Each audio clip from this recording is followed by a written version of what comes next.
Roy Cropper thought he'd finally found a quiet bit of happiness, but next week, that hope gets completely turned upside down.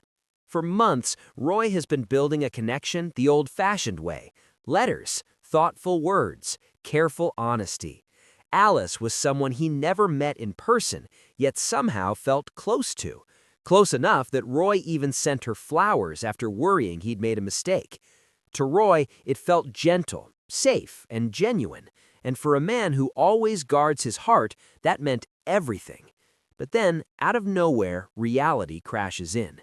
Roy is working at the cafe when a stranger walks through the door. No warning, no soft introduction, just a man who wastes no time delivering a bombshell. He claims to be Alice's husband, Mal, and suddenly Roy's private world is exposed in the most public way possible. Roy is completely blindsided. He tries to explain that he never knew Alice was married, that nothing improper ever happened, but the damage is already done.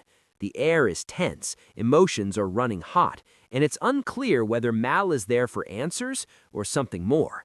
Thankfully, Nina is nearby, ready to step in if things spiral. But the question lingers: has Roy accidentally become part of someone else's broken marriage?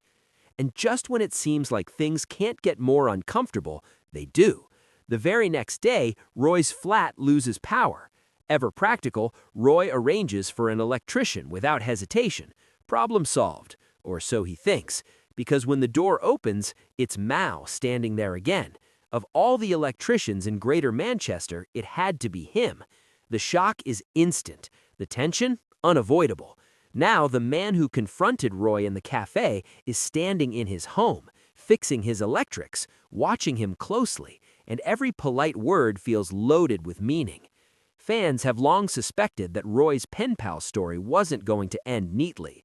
His loved ones encouraged him to open up, but Roy himself always sensed there might be a catch, and now it seems that instinct was right all along. With Mao back in Roy's orbit, the question isn't just whether they can move past this, it's whether Roy is truly safe to let his guard down. Because sometimes the quietest love stories come with the loudest consequences.